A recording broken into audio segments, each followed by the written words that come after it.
இன்றைக்கி நம்ம மூக்கல்ல குழம்பு செய்யலாம். அதாவது கறி குழம்பு மாதிரியே டேஸ்டியாக இருக்கும். அந்த மாதிரி செய்யலாம். அதுக்கு மூக்கல்லே ஊற வச்சு அவிச்சு எடுத்து வச்சுருக்கோம். அடுத்ததாக என்னென்ன அரைக்கலாம் அப்படிங்கிறத நாம் பார்க்கலாம். இதில் ஒரு 15-20 தனியாக விதைகள் சேர்த்துக்கோங்க.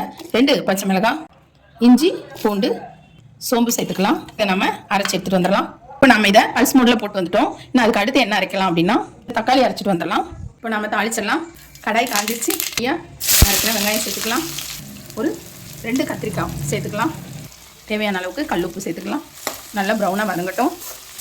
இப்போது வெங்காயம் கத்திரிக்காய் நல்லா வதங்கிருக்கு. இந்த ஸ்டேஜில் நம்ம பல்ஸ் மோடில் போட்ட சோம்பு, பச்சை மிளகாய் அதெல்லாம் நம்ம இதில் சேர்த்துடலாம். இதை நல்லா ஃப்ரை பண்ணிக்கலாம். கொஞ்சம் நேரம் அப்படி ஃப்ரை பண்ணும்போது அந்த ஸ்மெல்லும் நல்லாயிருக்கும். இதில் நம்ம அரைச்சிடணும் இல்லையா, அதை சேர்த்துடலாம்.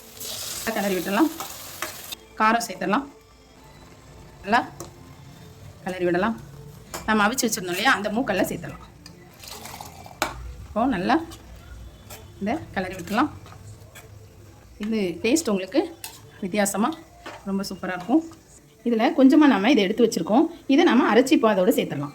இப்போ நம்ம அரைச்ச மூக்கல்ல இதில் சேர்த்துடலாம். டேஸ்ட்டுக்காக தான் நம்ம இப்படி சேர்க்குறோம். இப்போ நம்ம நல்லா கிளறி விட்டுடலாம். நல்ல ஒரு திக்கான பதம் நம்ம கிடைக்கும். இந்த மூக்கல்லை நம்ம அரைச்சி போட்டிருக்கோம் இல்லையா, அதனால் ஒரு நல்ல ஒரு பதம் கிடைக்கும். கொஞ்சம் கெட்டியாக இருக்கும். இப்போ இதில் நம்ம கொஞ்சமாக கரைச்சி வச்ச புளி இதோட சேர்த்துக்கலாம். சூப்பரான மூக்கல்ல கத்திரிக்காய் கிரேவி ரெடி.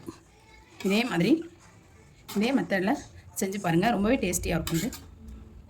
இது நல்லா கொதிச்ச உடனே மூடி வச்சுருங்க. இதை நம்ம இப்போது நல்லா மூடி வச்சிடலாம். மூடி வச்சு கொஞ்சம் நேரம் கழித்து எடுத்துடலாம். சூப்பரான மூக்கல்ல கத்திரிக்காய் கிரேவி ரெடி.